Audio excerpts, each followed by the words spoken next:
This is Dan Schneider. On this Dan Schneider video interview, the subject is the film Godzilla's Revenge, also known as All Monsters Attack. I have Calvin McCarthy. He has done a video defending the film, and we will be talking about whether or not the film is a great kids film.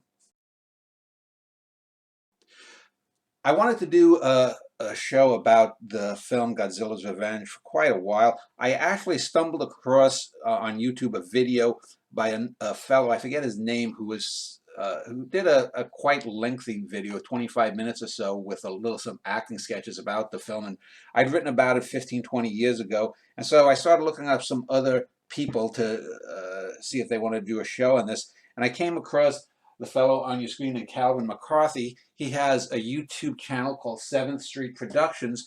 So as I usually like to do, I'd like to just introduce Calvin, give him a few minutes to say who he is, and talk a little bit about his channel before we dig into the movie. So welcome, Calvin. If you could give a little background about who you are and what 7th Street Productions is. Yeah, absolutely. Thanks for having me, first and foremost. Yeah, my name is Calvin Modier McCarthy. I am a independent filmmaker, first and foremost. I do a lot of very low-budget horror films for Breaking Glass Studios and some for Wild Eye Pictures. And on my spare time, I also like to review kind of forgotten genre films, mostly horror and sci-fi, but, kind of anything that falls into the category of cult cinema. Before I became a filmmaker, I've been a big fan of genre films ever since I was a little kid. So not only do I make them, but I like to ramble about them online. And that's pretty much me. So just looking at you, I'm 57, so the film that we're going to be discussing in a bit, Godzilla's Revenge, was made in '68. I was 3 years old when it was made, 4 years old when it was released in Japan, 6 when it was released in the U.S. So I'm about the same age as the titular character would have been. You, however, are quite a bit younger. So let me ask you your opening thoughts about the film. What drew you to the film? Because you're probably a good 25, 30 years younger than me at least. Yeah. Well, what drew me to the film is just Godzilla films in general. My father is half Japanese, and was born in 1966. My Obachan, my grandmother, immigrated from Japan in the 60s to the United States, and Godzilla films at that time were pretty popular or somewhat well known here, but I think also having the Japanese connection, my dad grew up on them when he was a kid, and at a very young age, I was very, very interested in especially like monster movies and like classic sci-fi dinosaur movies, and Godzilla was just a natural fit. And my dad, I can still remember being about 5 years old, and my father introducing me to Godzilla films, and then it was a mission to see them, see them all. And as far as how I feel about Godzilla's Revenge, I love it. I think it's like unfairly looked down upon by fans of the genre. Godzilla fans are much like Trekkies, where we really will carry the torch for these movies that probably aren't, fantastic cinema or art with a capital ART, but people really do like them. But this is the one that seems to be hated, amongst the other nerds, for lack of a better term. Now, I grew up with what's called the Showa series, which was from the Yes. original Godzilla. So I think it was 77 or 78. Was it Terror of Mechagodzilla was maybe the last Showa one? Yeah. Then it started the new cycle in the 80s with Godzilla 85 or whatever. It was Godzilla Reborn in Japan. And then that ran for a bit. Then they had the Millennium series. Then now, I guess, is the Godzilla of the Hollywood movie Monster Titans thing, is that supposed to be the Toho Godzilla, do you know? Or is that a separate entity in a separate universe? Yeah, it's a completely separate universe, a separate entity. I think most um, real. I caution using the word real, but most like longtime fans of Godzilla films don't really look to the American legendary films as canon in any sort of way. They're kind of looked at more as like the DC Marvel kind of cash grabs. It's just a property that they own that has a name. Yeah. So most people will concede, and my quote unquote, if you want to call it expertise, only extends to the Showa series. I saw Godzilla 85, I saw the 98 Hollywood Godzilla, I saw one or two, maybe 15, 20-minute clips of some of the other ones, like I think it was Godzilla versus Destroyer Right. and whatnot. But so if we start with the original Godzilla film, that was clearly the best that they could do special effects wise then, but it's clearly an adult film dealing with adult topics. Then you have Godzilla Raids Again, which was not necessarily a bad film or a cheap knockoff, but you know, it even they call it here in the U.S. Gigantus the Fire Monster. Then I Right. think there's another 5-year gap, and then you got King Kong versus Godzilla, and then they get the films get increasingly childlike towards the end of the '60s. To the point where we get to Godzilla's Revenge, also known as All Monsters Attack. And I have to say, one of the things that I just wanted to ask you first about the title. I think, one of the things with Godzilla snobs, and I talked with a few, I interviewed a fellow who wrote a book on it. What's his name? Ed Godziszewski. I don't know you. Yeah. I like him a lot. Yeah. Now, the thing with this is just like the original one, some people have the snobby thing about the original Godzilla from Japan, Gojira, being so much better than Godzilla, the King of the Monsters. And I would argue they're basically the same films. I would say that we didn't need the love story in the original Godzilla. That was a bit trite. And as bad as and hammy as Raymond Burr is in the original Godzilla, the American version, it does give us sort of a perspective of it being an international crisis, and then you have Godzilla shape-shifting his size and appearance depending on which puppet or whatnot was used. So there are some interesting things there. In the same vein, though, Godzilla's Revenge, or All Monsters Attack, has a Japanese and an American version. So let's first talk about that and any of the differences, because I've seen both of them, but I'm more familiar with the American one. What is the major difference between the Japanese and the American versions, other than Minya's voice? Mia's voice seems to be the big one. I mean, the opening titles are completely different. The child actor, and I'm not going to butcher his name because I know what Godzilla snobs will do to me. But the actor playing Ichiro, um, must have been, a somewhat notable actor at the time because he does a musical number in the beginning of it. Um, there are some minor editing differences, but for the most part, what you see is what you get between the two movies. I think that the Godzilla's Revenge cut, it probably just moves along a little bit quicker. But nothing that immediately comes to mind really jumps off the page as like a major difference between the two. Yeah, I know that the main thing with Minya, and we'll get to that name in a moment, is the voice, because he sounds like sort of a retarded Disney character, Yes. Why? Oh, Godzilla says that I have to wipe my butt when I take a dump on Tokyo, these ridiculous things in that really ridiculous voice. But um, the character, people don't seem to know what the correct spelling is either, because it's sometimes spelled Minilla, Manila, or Mini Godzilla, and sometimes it's Minya, or just Minya. What is the name in the Japanese version? Do you remember? Is it? Yeah, I mean, it's when you spell it out, it looks like Manila, but when you pronounce it, it's Minya. Yeah. I'm, you know, I'm not, even though people in my family do speak Japanese. What I gather from a lot of the pronunciation issues that people have, or like my middle name spelled out, it looks like Mori, Mm. but it's pronounced Morie, and my sister's name looks like Fummy, but it's pronounced Humie. I think it just comes down to the pronunciation, but it is Minya. Yeah, because when you see the two L's, I live here in Texas, and so I know the Spanish, like Me llamo es Dan. Right. That I was just wondering if the two L's is pronounced as a Y, perhaps in Japanese. Yeah, I mean, it might be. I know that an F, like the letter F, is usually pronounced, or is pronounced as a who.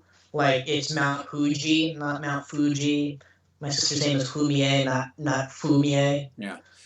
So let's talk about the actual title because every so often, and I don't know how if you're into classic world cinema, there's a famous film called The Bicycle Thief from Italy from the late 40s.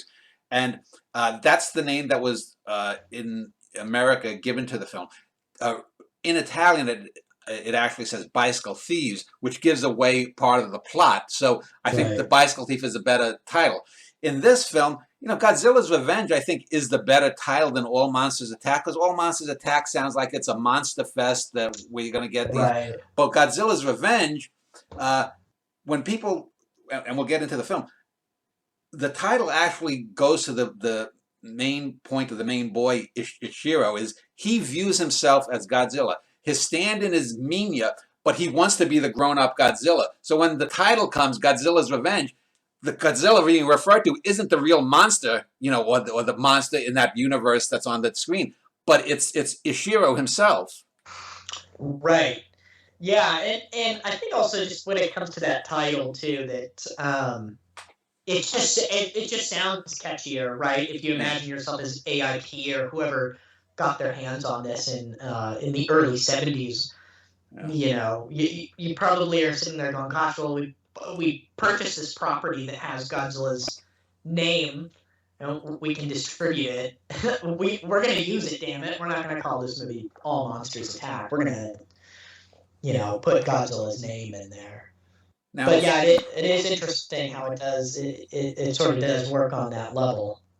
another thing that people bemoan about this film is its supposed influence by the Gamera series of films. And for those who don't know, Gamera was, I think, Daiei was the rival to Toho, and they came up with this giant monstrous turtle with big lower fangs, and he could shoot out rockets from when he pulled in his limbs. He could spin around like a UFO and fly. And the thing was, the initial Gamera, I think, was more like the initial Godzilla, an adult film. But by the second Gamera film, it became childlike. And it was actually Gamera, not Godzilla films, that started the thing with the little Japanese boy with the baseball cap. And, Gamera would stomp on Tokyo, whichever city, and, the people would be running, and the mother or the father or the grandfather would say, Toshi, why aren't you running? But Gamera, Grandpa, but he killed all your family. But Gamera, nice, and you get that kind of the little boy who's out of touch but believes in the monster thing.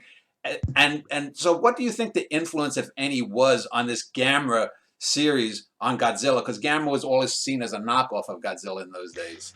Yeah, I think also like Japanese television started changing a lot of that too. You had Ultraman that came out. Stuff was moving more toward TV, and the people who were watching these movies were kids. And I also know that in Japan in the '60s, Toho used to host the Champion Festival, which is like a big festival for kids, like summer camp, and there would be like cartoons and activities and all this stuff. And usually they would edit down a Godzilla movie to be like a 40-minute runtime that's mostly monster stuff. And I don't quote me on it, but I do believe that that's where the germ for this movie came from. Yeah. That there was an idea to recut some Godzilla movies and give it a storyline that kids could identify with, and kind of pitch it as a whole new movie. And I think that from there it kind of blossomed into a way for Toho to recycle special effects that they had already shot. But I think that it was just, I think it was the changing time. I think that like the '60s television boom and rival studios and just realizing who your market was really drove them to make the movie more geared towards children. And I think that I think that it was a smart move Mm. in retrospect. So, two other points before we actually get into sort of the narrative of the film. Uh, the first one, another thing that's slagged upon by people who I don't think they even really watch the film that intently, but the reuse of older scenes from other Godzilla films, like most notably Godzilla versus the sea monster, the giant Abira, well, he's not, I guess he's a lobster, and then I think that it was Destroy All Monsters, where you had basically the Monster Island scenes being reused. But I've always argued within the context of the film, it makes sense because this is not the Godzilla Showa universe. It seems to be that Godzilla is recognized as a fictional movie character within this film, and therefore Ishiro has seen all of these Godzilla films up to his own one, and of course he's going to be inserting himself into the things and replaying these same scenes with these same monsters he's seen before. So what is your take about people who'll say, well, it's such a lazy film because they just reuse old shots and scenes? Yeah, I mean, I, I don't super argue against the idea that it's lazy because I mean they do reuse stock footage, but I think that it's a fairly creative way to reuse stock footage. Yeah. Just like you were saying, it works within the context of the film. This is the one Godzilla movie that Godzilla is, like you said, a fictional character within the universe, and they use clips from the movie. There are multiple examples of other Godzilla movies reusing stock footage, but using it as like shamelessly using it, trying to fool the audience. Yeah. This is kind of the one example where I think they do it in a very smart way. I think that whoever's decision that was in the script writing process was should be credited for being a genius because you know that they wanted to reuse footage, figure out how they could get more money out of film they had already shot, and they figured out a very creative and engaging way to reuse that stock footage that doesn't feel like a total cheat. Yeah. Now, since you probably are well versed in sci-fi and monster films, you probably know the most reused stock footage from a monster film that was used for 30 plus years was in 1941. There was a film called 1 Million BC. Yes. And there's that famous scene where, the earth rips open and you see a lizard with a sail, taped to its back so it looks like a Dimetrodon, which isn't even a dinosaur, but they make it like a dinosaur. And it's like two lizards fighting, and then the lizards fall into the earth or whatnot. And that was used in B films up till the early 70s. That's lazy. That's uncreative use of stock footage. What they do here in Godzilla's Revenge, as you said, is actually quite creative. Yeah, it's different, and I don't know that anyone would have just thought of that. Yeah. To maybe pitch it that way. Maybe I'm giving it too much credit, but I do find it to be creative. And if if I was gonna go back and rewatch, Godzilla's Revenge or the movies that it steals the stock footage from, I think I might go with Godzilla's Revenge. It's quicker and has more monster action and is just pretty. It's a colorful little fun B movie. It's got a fun storyline. So, Calvin, let's start and sort of do not a deep analysis scene by scene, but the film opens, I believe, with you said in the American version it actually opens with scenes from that stock footage, and it's got loud blaring music. And then we're sort of thrust into, is it Tokyo? Yeah, I guess it's Tokyo, and it's an industrial part of Tokyo. It's a wasteland. It's smoke, it's pollution. You know, a few years later, they do the smog monster theme in a very similar kind of uh, uh, atmosphere. And that's the kind of one of the things that drew me to this movie is it's very similar to where I grew up near an industrial area in New York City, and uh, it deals actually, and we'll get into this later, with the idea of latchkey children, which were kids in the 1960s who both parents had to go out to work for the first time in decades, if ever, in the U.S. and I guess also in the Western world. And we meet this little boy Yoshiro. So, what if you want to just pick up and talk a little bit about the setup to the film?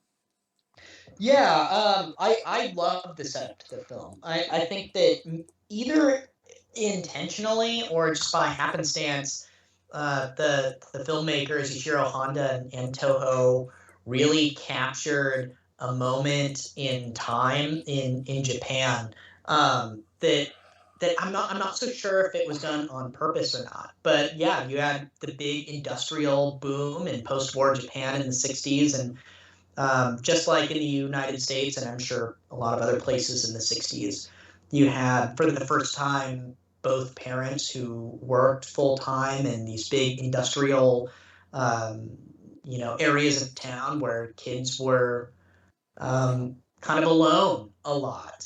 And getting back to, I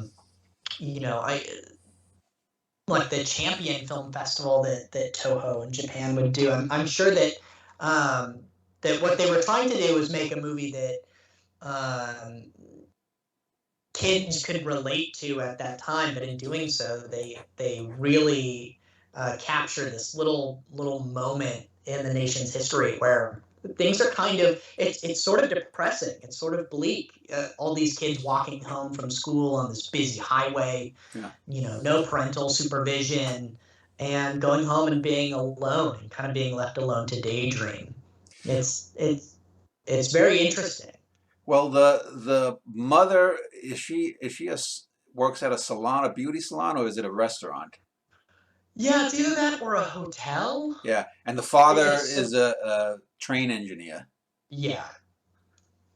Now, I'll get back to this point towards the end here, but the main character, really, other than Ishiro and the monsters that he imagines, Minya, basically, is this weird old neighbor who's like an inventor of children's toys and whatnot. Um, and he's a very over the top character. Uh, I'll get back to this later, but what is your initial impression of him?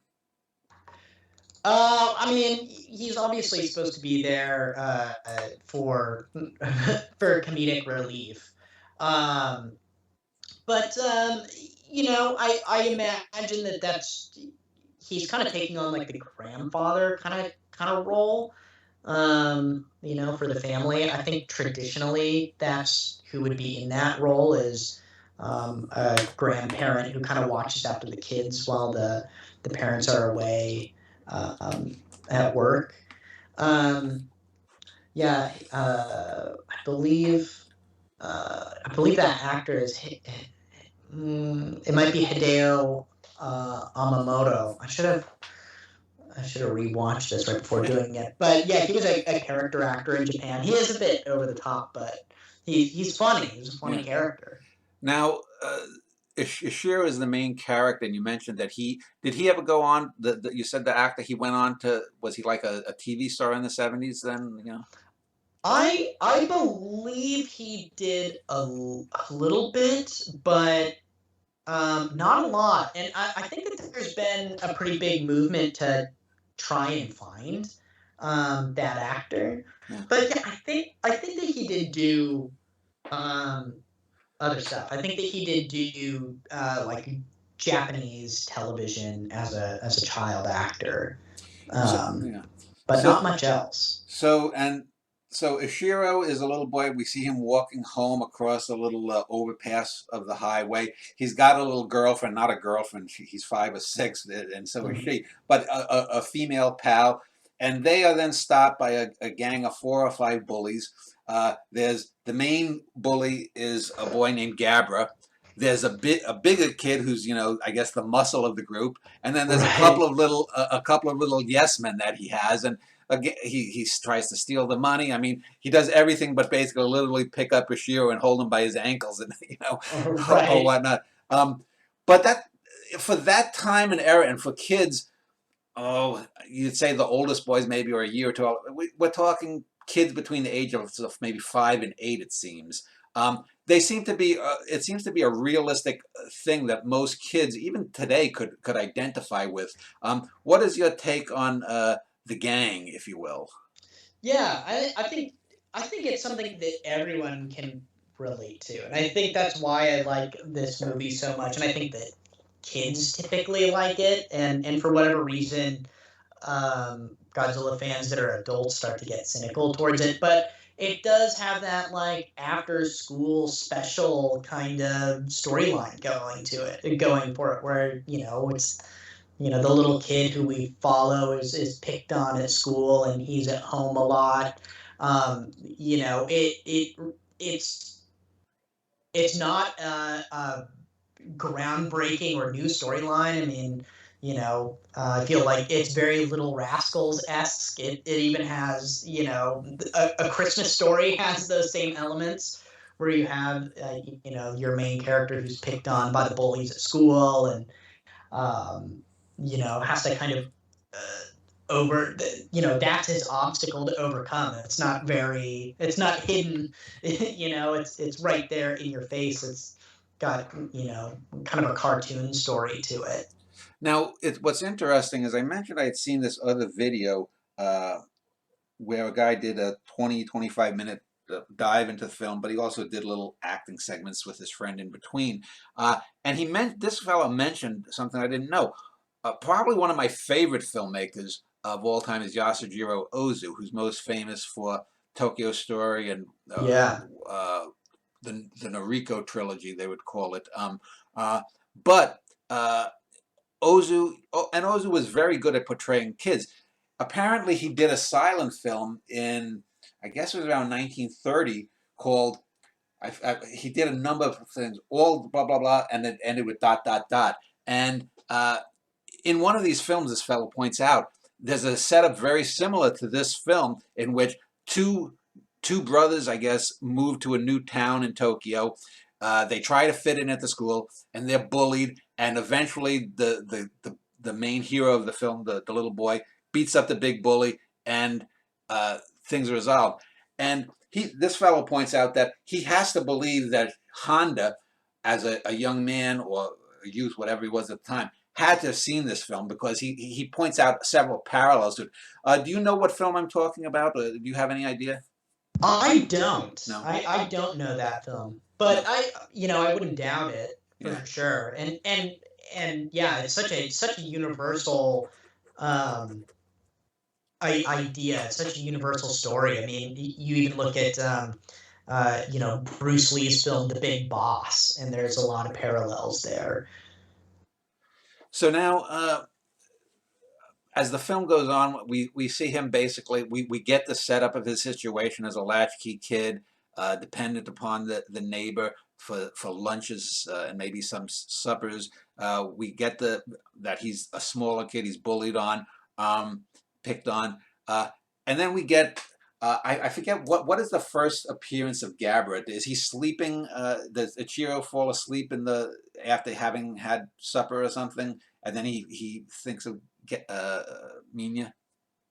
Yeah, yeah. He goes home, and in the I think the first time he goes, he has that little makeshift computer Yeah. that he's building, to play make believe with, and he falls asleep and is transported to Monster Island.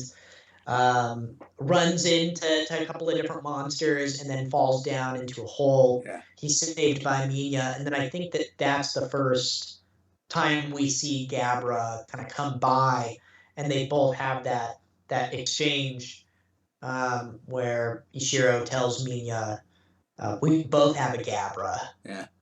Now, Gabra, the monster, psychologically is probably the projection of the bully in his real life, but it's one of the weirdest of the monsters. Not really scary at all, except he's more just a weird monster because I guess his only powers is he can electrocute you by holding you.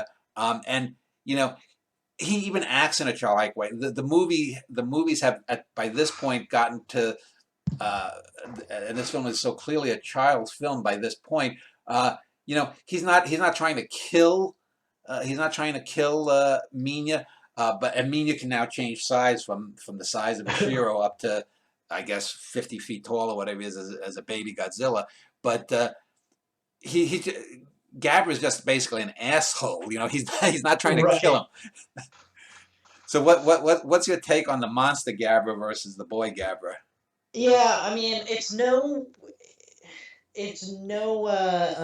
secret why Gabra doesn't appear in any other Godzilla movies, and I don't think there's any sort of like public outcry to get him into another Yeah, movie. He's a pretty miserable looking monster. He's got a weird design. He's got a very weird roar as well yeah, that kind of sounds like a donkey. He kind of looks off the way that he's designed and built. He doesn't have a tail, which is interesting, but he does sort of resemble kind of the more outlandish monsters that were um, on TV shows like Ultraman and Ultra Seven. So I wonder, and Super Sentai and that kind of stuff. So I wonder if they were trying to go for more of an outlandish, colorful yeah. monster, for this type of movie. But yeah, he's a pretty miserable foe. He's the only new monster in the movie, and he's the least interesting, I think. Yeah. Now the thing with the monsters, and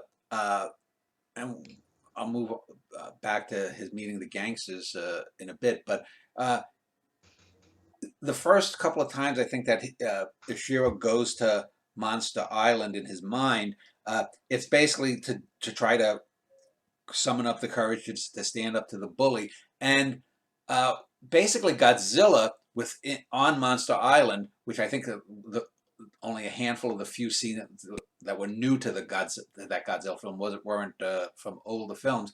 Godzilla is almost totally anthropomorphized. I mean, he doesn't speak like Minya can speak, but Godzilla says, "I got to stand up for myself," and when Gabra comes along, Godzilla just doesn't, char him like, with his fire breath or atomic breath. He sends Minya to do it, and he even steps on Minya's tail a couple of times to get the fire rings or the smoke rings to become, that. So it clearly becomes a didactic film in a sense. So what do you think of how that's handled, Godzilla as the teacher? Yeah, I mean, I saw all these movies in retrospect, so Yeah, I don't. It's one thing where I don't really cry like foul with the movie, but yeah, as you watch these movies and they got later into the 70s, I mean, Godzilla's just um, a superhero now. yeah. He just has human consciousness and wants to teach his child moral lessons, which is ridiculous if you think about it in context. Like, originally he's an ancient dinosaur. Yeah. I think that in reality, Godzilla would probably eat his child if he spent too much time around him, Yeah. right? But I mean, it's fun. I kind of like using this character to teach moral lessons. I think my favorite of the Godzilla films from any series is Godzilla versus the Smog Monster. I think that one's really fun, and Yeah. he's once again kind of being used to push forward some sort of like um, social social problem, That's right? another underrated one, and I love the opening title song there, Yeah. "Save the Earth." Oh yeah, it's a great movie. It's fun. But And it taught me something about pollution when I was a kid, yeah. and this movie too. Now the thing, so Godzilla teaches all this stuff, but I think wasn't it in Destroy All Monsters? that's where Mothra talks to Rodan, Godzilla, and the other things in monster talk. So apparently, Yeah, giant caterpillars, giant reptiles, and giant pterosaurs can all speak the same language. yeah, Even it's in, Ghidra, the three-headed monster. oh, it's okay. Is that one? Yeah, Yeah, yeah, yeah. That's right. They right. all team up. And they curse too, Yeah, right? yeah, yeah, Both the yeah, yeah. fairies. The little fairy woman says that Mothra says Godzilla has to watch his tongue or something, you know. Right. Yeah. But so we've got the setup. We think it's going to be just boy learns a lesson to stand up for himself film, and we'll talk about the overall message of the film because some people have said that it's advocating violence, but I mean, well, we'll get to that later. But um, Yeah. uh, we get then somehow Ishiro stumbles onto a couple of bumbling bank robbers slash wannabe gangsters, and they tie him up in one of those convenient warehouses where everyone gets tied up when they encounter gangsters. And he then now what he's learned from Monster Island, from Godzilla, presumably within his own self, if we're being Freudian, he now applies those lessons of standing up to the gangsters. So talk about the gangsters because they are so over the top, in my opinion. But by the same token, because it's a child's film, I think you can get away with it because again, we're seeing everything from the child's point of view. This film is basically Ishiro's mind, and so you can get away with stuff that you couldn't if it was from a main, adult character, I think. Yeah. I mean, it reminds me a lot of Home Alone. Yeah, yeah, A exactly. Yeah, a lot with precursor. the two criminals and yeah, this and yeah, I think it just works in a kids movie context. I think that like it in the terms of like filmmaking, I think that that's like kind of where the movie grinds to a halt. Is that ending scene? I don't find it like, particularly fun. It does get kind of um, I don't know. That unfortunately, and that's in the climax. I mean, that kind of is the climax of the film. It it's not a storyline that you really care all that much about, right? Yeah, You're more interested in um, Ichiro's time on Monster Island or him being bullied at school. The bank robbers are really kind of almost feel shoehorned in there, and yeah, that ending sequence just kind of goes on for a little too long.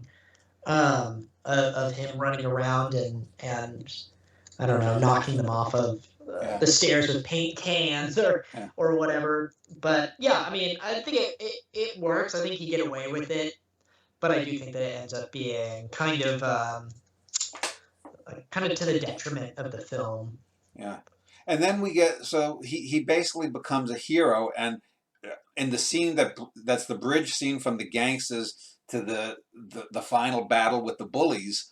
Uh, we see the toy maker talking to reporters. Ishiro has now become a local celebrity hero for the moment, and that's, I believe, when the toy maker speaks about Godzilla in the sense that Godzilla is just a character that he's seen in the movies. It's a fictional character. Right. So Tokyo hasn't really been stomped. This is the real Tokyo, but this is that's he's basically speaking.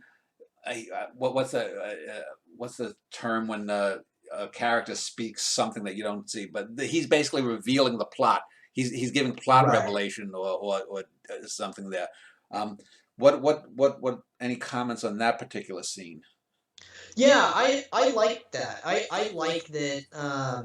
And it's not even like it's not hit home. You know, it could be pretty ambiguous. I mean, all he says is that Minya is the son of Godzilla. So could Godzilla be a real thing in this universe? Sure. Is it? Could it? Could it just be the movies like in real life? Absolutely. It's kind of like left up in the air, and I kind of like that because it almost doesn't matter, right? The message of the movie is what matters. I think there's another interpretation that some people have in that Ichiro is the name of the original director, Ishiro Yeah, Honda, right?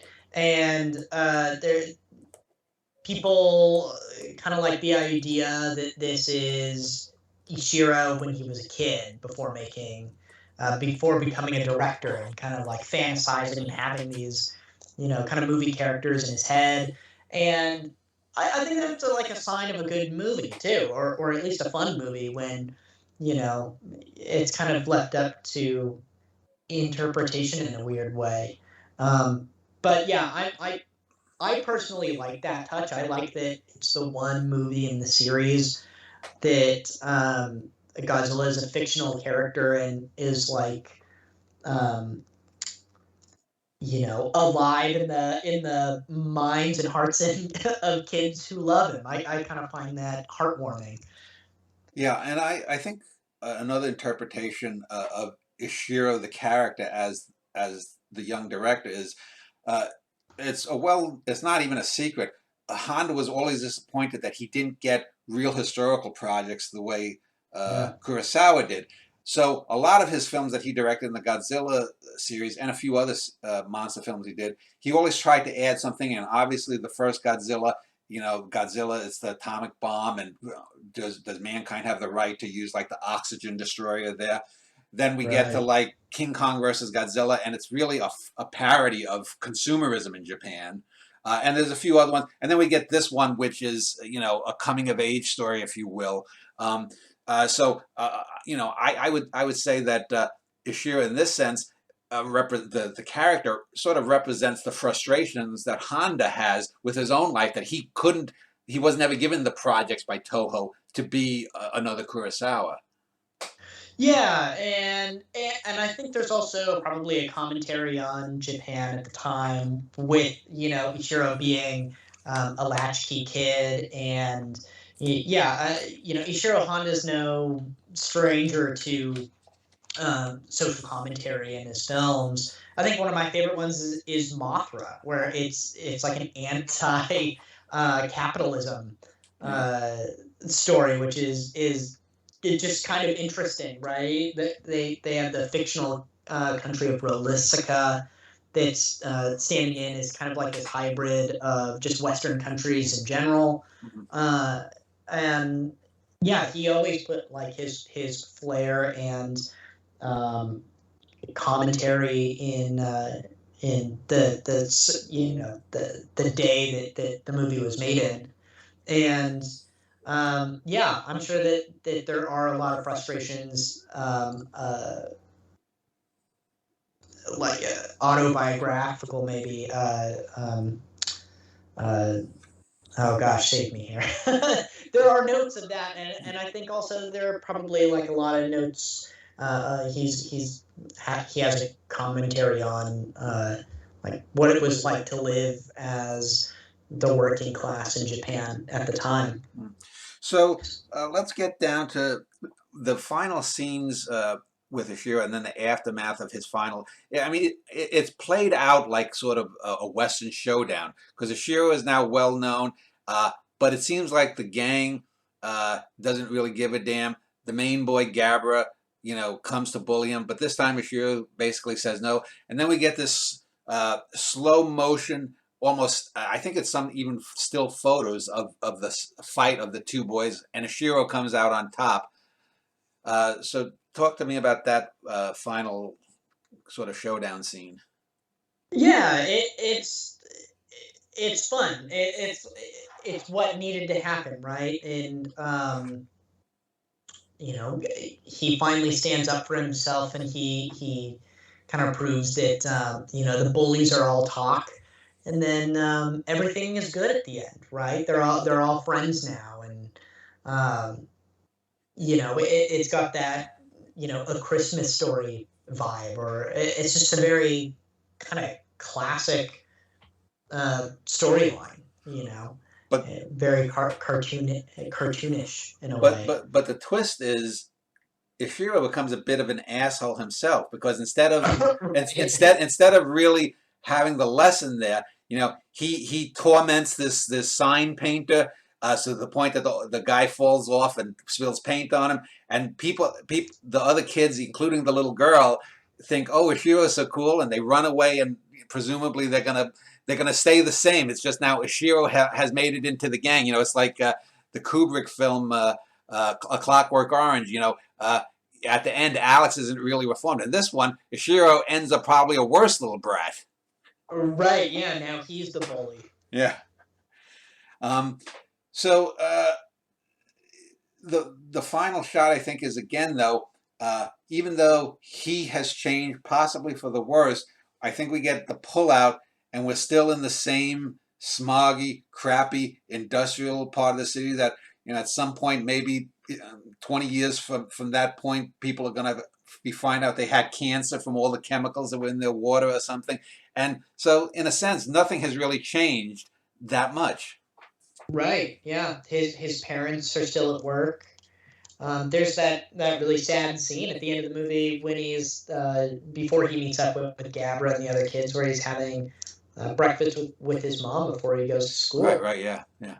And yeah, he's going to continue to go home and be alone. Maybe at least now he has a group of friends that he can pal around with. But yeah, he's still the son of a working class family in a very industrial city in Japan.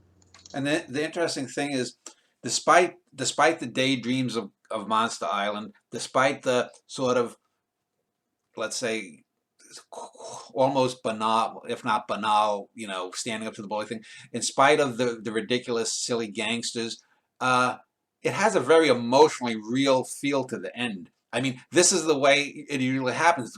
Bullies can be defeated, but most times the bullies either co-opt the people who are coming up to replace them or whatnot. And I think this is one of the things that makes this so much better film than people give it credit for, is that despite its flaws, despite in production flaws, technical flaws, it really gets to the essence of childhood.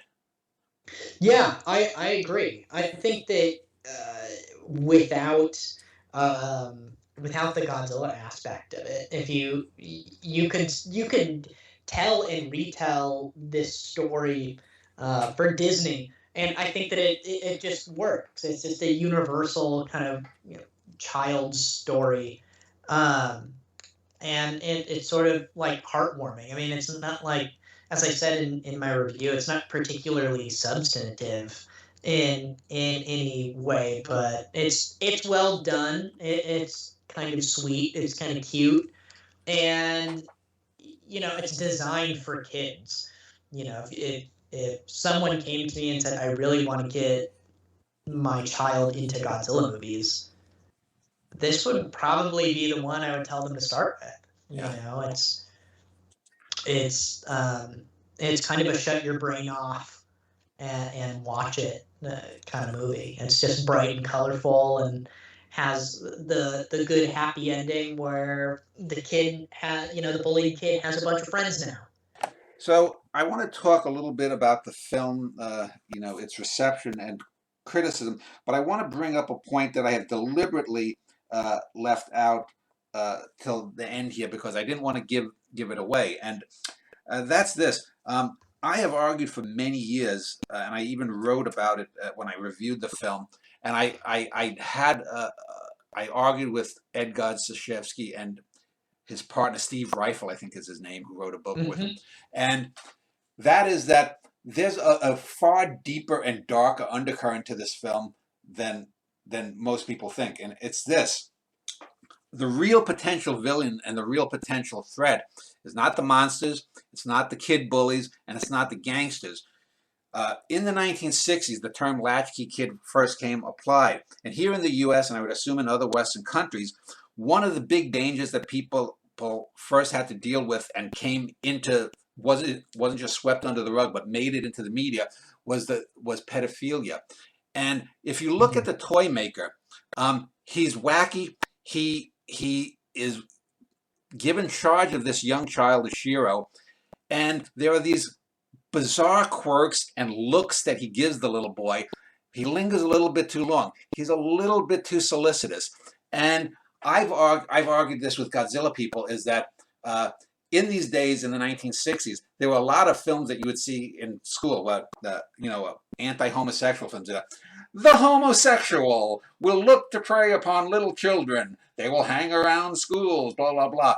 And I think that one of the reasons we have the wacky gangsters was to give a real world threat when the real in the film that they couldn't talk about possible perverts that would take advantage of latchkey kids by inviting them up the stairs. When I went to see this film when I was 6 years old, and I grew up in a very Goodfellas-like environment in this industrial area with gangsters more competent than the ones in this film, but the people that we really, all the kids would know, there's that weird guy in the corner who asks kids in to give them cookies, and then they say bad things. So I've always argued that I think Honda had the subtext of the possible threat of neighbors and pedophilia there, but he couldn't say it in that day and age overtly. So that's, I think, why we got the gangsters. And I think if you or other people watch the film again and just look at the weird toy maker, I think it, like I said, it was clear to kids, 5 or 6 year old kids, when we saw this 50-some years ago. But I just wanted to throw that out there to see what your take on that is. Yeah, I think that is interesting. I think that would be a very different movie if they hit that point home. Well, that's why they had to be subtle, I Yeah. think. And I think you just get 2 or 3 little glances that look odd. A grown man in his 50s or 60s shouldn't be that solicitous to a little boy. And he's a toy maker, too.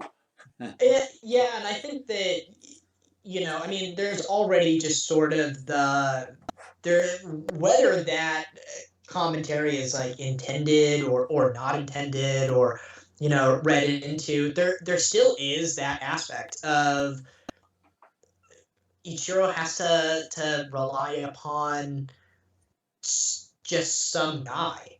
Yeah. And it's not like his little uncle. It's not like his little uncle. He's just the neighbor. Yeah, he's just and that is, I mean, and that commentary is most definitely in the film 100%, that his parents are not taking care of him, that he can be abducted, and he relies on someone who's not a family member to take care of him. It's already like a frightening it's a frightening thought. It's one of the things that makes the movie already kind of heavy. You kind of identify with this kid because he is so alone. I know but that's an interesting take on that character. That kind of ruins him a little bit. But no, I think that I don't know. I don't know if I would go as far to say that it's intentionally put in there, but the fact that it can be interpreted that way is like just another example for like the commentary I think that Ichiro Honda was making from the time of latchkey kids. And I've argued this for 27 years. I argued with Godzilla and Rifle. They didn't think that, and their argument was he didn't intend it. And I can accept that to a degree. However, when I watched that other fellow's film where he talked about the throwback references to Ozu's films, and Ozu was about the family and how important family is, and the breakdown of the Japanese family in the 40s and 50s, the giving an old man widower giving away his daughter as a bride, and you shall be alone too ends Tokyo's story with the neighbor says to the main character. I'm more convinced than ever that it wasn't the dominant theme, but it was thrown in there, and I think Ichiro Honda was too smart a man and too good a filmmaker that he would have been totally oblivious if he's making a film about latchkey kids, that part of the reason latchkey kids were considered a problem was because we had these films. The homosexual will hang around schoolyards just with lollipops for the kids. That kind of 1960s public information thing. And I just have to think that Honda was aware of that. and I think it's a very subtle thing. And I think the reason we see the gangsters, because if you think logically, there's really no need for the gangsters. It's about overcoming the bullies. There isn't a monster version of the two dippy gangsters. It's Gabra who's the Right. monster.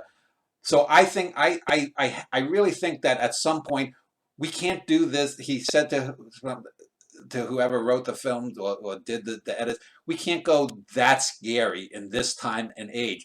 So we have to have the lighter gangsters. And uh, I think having seen and he heard about how well versed he was in homages to other filmmakers, I've got to feel there's something to there more than ever. But anyway, I just wanted to throw that out. I'm glad that you are open to listening to that. Oh yeah, yeah, definitely. Like I said, I want I probably agree that I don't think it's there on purpose, but the fact that anyone can gather that, and it doesn't, it's not something outlandish.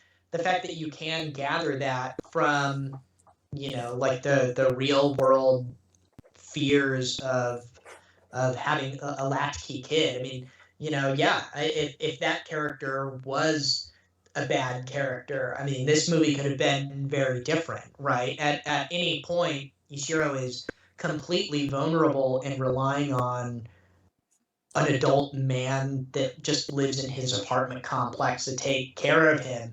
That and I do imagine that there has to be an aspect in there from Ishiro Honda that's a little bit of a wake up call, right? I mean, it Yeah. is sort of holding the mirror up to working class Japanese parents at the time and saying like, this is what your kid does. He walks on the freeway to get home to no parents where anyone has access to him, and you're not there. So yeah, I think it's a super dark twist to it to think of it that way, and I'm glad that we got the version that we got, because So that would have been a more of a horror film, I think, yeah, for and me. again, in the time and place, he couldn't do it. Although now if they probably would show Ichiro chopped up and be bits in a kid's salad or something. But Yeah. um, so let me just talk about the reception of the film. Obviously, most Godzilla fans and most of the stuff was panning. Do you remember or recall anything in recent, other than some recent videos in the last few years, that have a more positive spin like you put on it? No, I mean, this one is just universally hated by everyone, and I think that there's a very weird phenomenon in I think genre movies in general, but definitely in the giant monster fandom, and it's that people don't like kids. People don't want to watch movies that have kids as the protagonist in their Godzilla movie or their Gamera movie, which I get it. It's really easy to rag on the kid, especially if you have a YouTube channel. But there are so many people that just have like blind hatred for these children in these movies, and it just doesn't make sense to me. I mean, we got into these movies when we were kids. I don't know a whole lot of people that say, "Oh man, I'm this huge Gamera fan, and I watched Transformers until last year, and now all of a sudden I love '60s Gamera movies." No, you got into it when you were a kid, and it's just funny that the fan base rebels or it just has this like vitriol for Ishiro in the movie. I don't know. It's not. It doesn't seem fair to me, and I don't try to hide the fact that yeah, most of my love for genre films is sort of nostalgic from when I discovered these types of movies when I was a kid. But I think that that's where most of the hate comes from. I mean, sure, the stock footage is there, but there are other movies in the series that use stock footage, and yeah, I don't quite buy that one. I think that most of the hate comes from um, people who are big fans of genre films and Godzilla films specifically don't like to be made fun of, and they like to say this is actually a very serious thing, and this is an allegory for the H bomb. And it's like, well, sort of, it was, but it's just it's a fun monster movie. You don't have to be embarrassed for liking a fun monster movie, and just go back and watch Godzilla's Revenge. With a clean slate. It's a fun movie. Yeah. It moves at a good pace, and there's a lot of Godzilla fighting monsters in it. So I wanted to bring up one film that's out of nowhere seemingly, but I think it's very much in tune with Godzilla's Revenge. And I don't know if are you familiar with the films of Val Lewton from Hollywood in Yeah, the 1940s? So you know the yeah, Cat People, right? You know the yeah, original Cat. absolutely. Now you probably then know Curse of the Cat People, the second film, which is told Yes. from the point of a view of a little girl, and the original Catwoman was her mother, and she's dead in this film. Daddy is gonna remarry, and there's going to be, the stepmother, the wicked stepmother, and the whole film is told from the little girl's point of view, and it's about how to deal with death, with loss, with a blended family, and I think it's a better film than the original Cat People, and I think that and Godzilla's Revenge are probably the two films that deal with a child's point of view with serious topics in the best way. Much much more personally in terms of well, I guess you could more deeper existentially a little bit with Curse of the Cat People, and then a quarter century or so later, Godzilla's Revenge. Since I brought it up, can you make any connections between those two films? In what I'm saying? Yeah, I definitely see it, and I'm actually racking my brain to see if I can think of some other movies that are like that, Yeah, where they take a child's perspective and deal with a really dark issue in a genre film setting. yeah, But yeah, I had never made that connection. Um, but yeah, thinking about it, yeah. absolutely. And I God, think what people have said. I mean, Curse of the Cat People is thought in a little bit higher regard than a bit, completely. yeah, yeah. But you have the child's point of view, and whatever flaws either film has, I think you can cover with the fact that these are a little girl and a little boy giving their experience. So let me ask you, because this film is going to be in a series I call Why This Film Is Great, and I've done everything from 2001. This would be like the 17th or 18th film, but I'm trying to do a few more obscure films. I'm going to do more of the classic later on. um, I would argue that both Curse of the Cat People and Godzilla's Revenge are great children's films, which is a genre, a child's film, and I don't think you can hold it up to necessarily the same standards that you can a 2001, A Space Odyssey, or Tokyo Story. But for what they set out to do, I think both of them succeed very well. Would you agree that? Do you think that Godzilla's Revenge is a great kids film?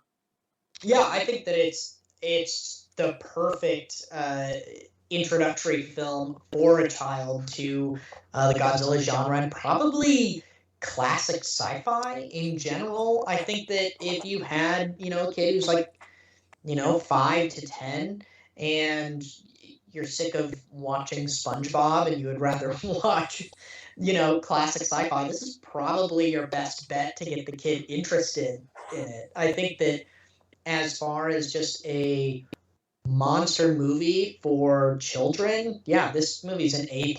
Yeah. I just thought of another film. Was the 1980s Mars Attacks? Was that also from a kid's point of view? Do you know the No. film? No. Oh, I think I think I know what are you Invaders from Mars. Okay. Okay. Yes. Yeah, and that's a remake. There's a Yeah. 50s Yeah. version Yeah. of Yeah. that Yeah. as well. Yeah. Yeah. Definitely. Yeah, Invaders from Mars is probably another good one uh to show a kid as Yeah. well. It's a great kind of the 80s one is kind of like maybe a little scary, could be a little scary for a 7-year-old, which is fun, right? But it's from the kid's point of view, and everyone in the town is getting turned into these mindless Alien drones. I mean, it's another good one to show kids. Well, it was very enjoyable talking to you. You're quite knowledgeable about it. I'm glad that I came upon your video, and I watched a few other of your YouTube videos, even though I didn't know the films or whatnot. But I will link to your YouTube channel if you have. If you have a regular website, though, I'll link to that too. Any final comments though on the film before we end? Yeah, I love these movies. You know, if you want to see any more Godzilla reviews, I have them on my Yeah. YouTube channel. I also feel like I have to plug the fact that I am an independent filmmaker. I had a low budget horror film recently get released through Breaking Glass. I got to get in the habit of not saying low budget, Yeah. but it's called A Haunting in Ravenwood. It was released on Amazon Prime last week. So please consider helping out indie filmmakers. Well, thank you very much. Thank you. Thank you so much for having me.